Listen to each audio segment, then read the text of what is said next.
We are live. We are live. We are live. Did I say welcome to the main event? Run that thing back, bro. You mad? Oh, man. Behave before you talk about what I'm talking about, yeah? Disclaimer. Run that thing back. Nah, man, stay there in your corner, man. Run that thing back, fam. I don't want to hear nothing from you. Since you touched on the Penguin spin-off series, Yeah. Is there any information you can give me around the GCPD spin-off series? And yeah, you know, the who will be the main GCPD thing, focus? that has sort of that story has kind of evolved.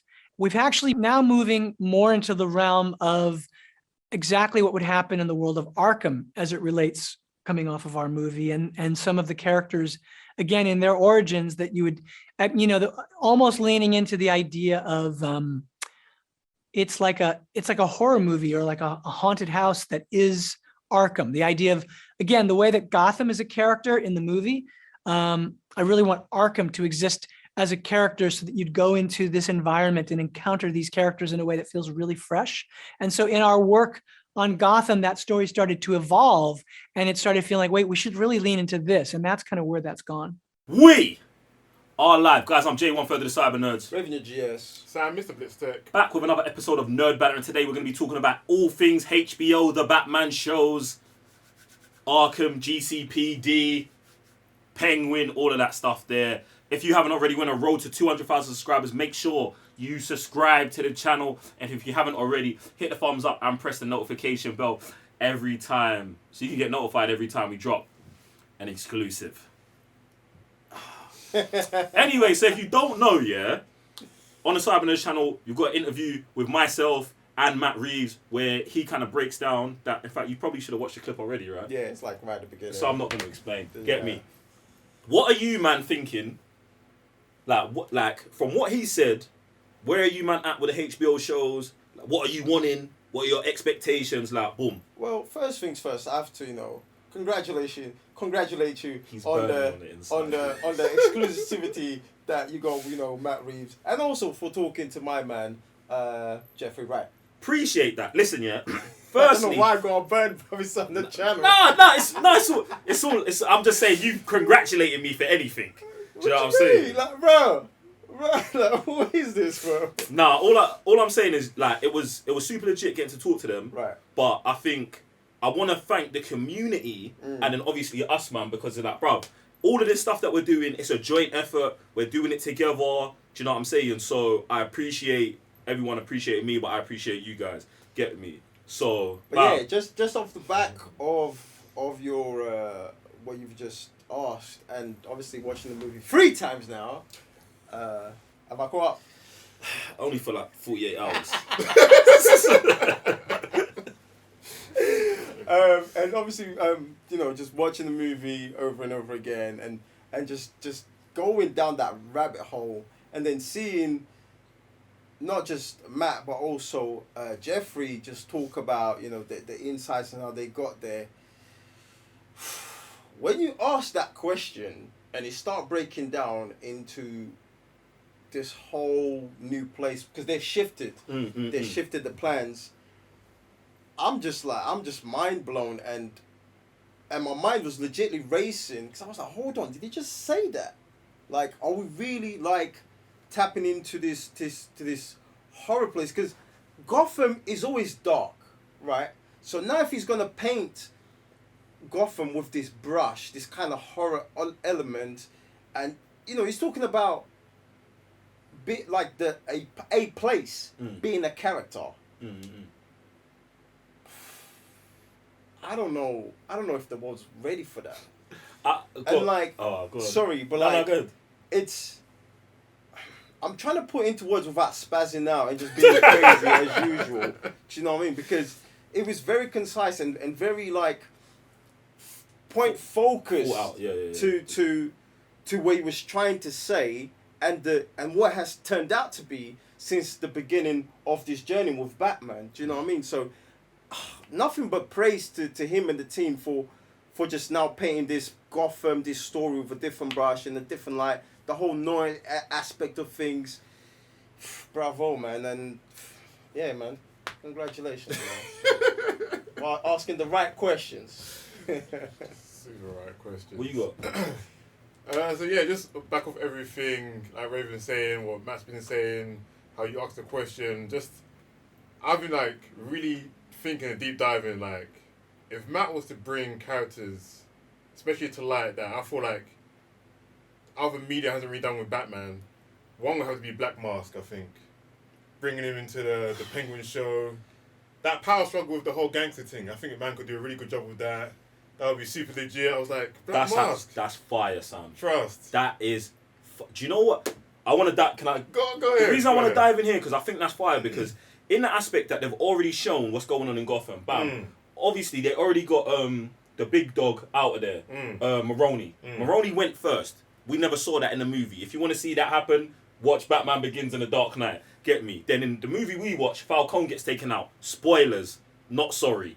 But then having Penguin at the end of that movie be like, yo, bro, I'm taking over next is the perfect, like, Black Mask coming in. And do you know what? Do you know what I would rate if they take Ewan McGregor's Black Mask, and even though I don't love his Black Mask in Birds of Prey, and just like, Do you know what? dusting man off and bringing him in, because I think Ewan McGregor's the caliber of actor that could definitely do it, and I just don't want us to be held back by some of the stink of what's been gone in the past. I'm not saying he's the only person who can do it, but I do think he should get another shot. He definitely has the caliber to carry that character. Especially against man like Colin Farrell. You get me? So something like that I think would be fire. Just to add on, like that power struggle with them two, and then Penguin coming out on top, and Black Mask not even being defeated, but just being pushed back to then emerge later. I think would be fire if we're talking about the Penguin series. Yeah, super legit. And then obviously them taking like a horror vibe with Arkham, like he did like a very good job making the Riddler like super grounded. And I feel like there's probably other characters that he could that are a bit super, not what's the word I'm looking for? Natural. Yeah, supernatural, superstitious. And I was thinking maybe either, I've been saying it for time, like someone like Calendar Man, I feel like would be a very interesting character to dive into. And then Victor Zsasz. I want to say Zsasz as well because. Do you know why? Do you know why? Do you know what you got me thinking? Do you know why Victor Zsasz? Mm. Because you can sprinkle that whole what's the dude that used to make people in London's alleyways? Jack the Ripper. Jack the Ripper.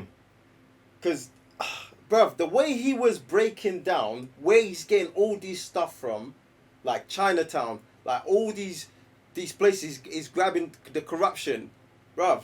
Because, bruv, this could be so sticky for Batman because why? Everybody's like, yo, Shadow, alleyways. And that kind of story gets put onto him to go against him. But is my man in the back doing that? And he's not even like a big boss. That's it. He's just a dude of Gotham. Out here collecting. With that, and it's got the scary element. Like it's got everything to push that character to just be just another dude doing the madness in Gotham. And that's where I think you mentioned before something about Hush. And then it maybe lean on either the Mad Hatter, which I've seen like elements of here and there, but I think it'd be better if it was is it Doctor or Professor Pig? Professor Pig. Professor Pig. Professor Pig. Almost. I'm gonna throw in what's his name? Strange. The guy who runs Arkham Asylum now. That's what I say. Go on. Yeah. So basically, for me, I'm like, listen, if we're gonna tackle Arkham, I think it's got to. Hugo Strange has got to be the guy pulling the strings. Yeah. So in terms of like what's going on an episode to episode basis, I would say anthology type things where it's like, oh, we're dealing with this character story today, that character story. You bring in other directors and you're like, bro, James Wan, go hard here. You man, go hard there. But the overarching thing is Hugo Strange pulling the strings in Arkham, doing experiments on these people and stuff like that. And then you get a villain for Batman in a future movie, Hugo, but you've just peppered in 8 new villains that have got a story, or origin story, or some sort of story that we know about them. Now, with the Hush thing, with what Matt Reeves did with Riddler, I need Hush to be a movie villain. Hush, and even your thing with Calendar Man, fam. I believe Matt Reeves could bring them man into like prominence. Like I want to stay away, bro. I want to stay away from the Joker. Do you know what I'm saying? I don't have an issue with him being included in the way they put him in the Batman movie, and if he continues to just have a cameos like, oh, it's that crazy guy laughing every day in there, but we never get deeper with it, and then at the end of the third movie he breaks out or something, and we never see that. I would love that, because like Batman needs a Joker, but the Batman we've got right now isn't ready for a Joker. Do you know what I'm saying? So I would love us to just go through the growing pains of almost low-level villains who are pushed to the brink. And I like Zaz, because Zaz gets used in everything, but enough respect never gets put on man's name. Man's a mastermind who has got bodies on bodies on bodies. Like, it wouldn't surprise me if Zaz is already out there during the Riddler killings, murdering people. Do you get what I'm saying? Stuff like that. Obviously, Court of Owls is going to be the thing for the Batman overarching, and I want it to be that. But that's the Arkham thing. The Arkham, yeah. Hugo Strange. We need to be there. That's what I'm saying. I think it's got to be him. I think it just makes the most sense. Yeah. Get me? It's just a refreshing approach to this project, and like, bruv, Jeffrey was a savage with that comment, man. He was like, "Yo, I'm happy we're not out in space doing the madness, bro." I was bad at that, bro. Do you know what? Yeah, the reason I rate him is because it's not the, it's just like the kind of actor he is and the things you see him in. It's like it has to be cerebral, and that's what I would say, because he's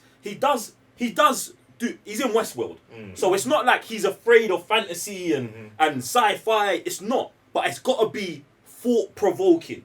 It's got to be here, and he says it in the interview as well. So I rate him. I love this brother as Commissioner Gordon, fam, and the Penguin series. I hope he gets to play a very big role. Do you know what I'm saying? I hope he's investigating. I hope not there's no Batman, but I hope there's very little Batman in it, and I hope it more leans on the stuff that Jim's got to do on his own when he's not with Batman. Yeah. Right. Do you know what I'm saying? So we see man more of a detective. Like, obviously them two bouncing off in here is like, he's almost as good, but like you're saying, just seeing him more street level, I want to see what he's about as well. And I love that, because in the movie it's like you see Batman and Gordon together, and then you see Batman alone. You rarely see Gordon on his own. So let us see Gordon on his own. Let's tap into Gordon's family. Do you know what I'm saying? Barbara Gordon, James Gordon. James is going to grow up to be a serial killer, fam. This is the perfect world for that to happen. All of that to happen. So let's tap into that family aspect.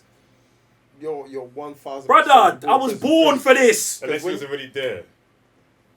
Because obviously they got the Bat. I'm not saying it's the same timeline, but if the Batgirl shows she's already out there, I hope they don't lean to the brother too much, so he enters here. But that'd be pretty legit. That man's at that age. Daughters, that could be good as well. Man's.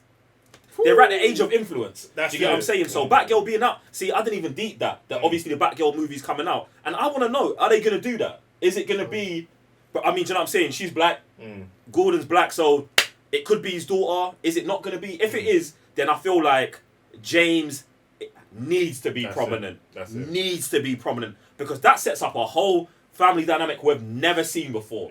Ever, man. But bruv, I'm so gassed that we are in that era of Matt Reeves is the Batman, fam. Like, he's just taking care of it. All the actors are super plugged into it, bruv, and man loves the thing. You man got any final thoughts? Bring on the next project, innit? Bruv. Ladies and gentlemen, jump in the comment section below. All the information you've got, leave it there for us. Make sure you're going over to our Discord, the Cyber Nerds Discord. Listen, lots of stuff are going to start happening over there, so make sure you're over there. Also, thanks everyone who's followed us on Instagram with past 10,000 followers. Man, appreciate the love and the support. We ain't going to stop. You know what time it is. If you haven't already, subscribe to the channel, road to 200,000 subscribers. Hit the thumbs up and press the notification bell to get notified every time we drop a banger. Other than that, I'm J1 Further the Cyber Nerds. Waving your GS. Mr. Blipstick. See you on the next one. Peace.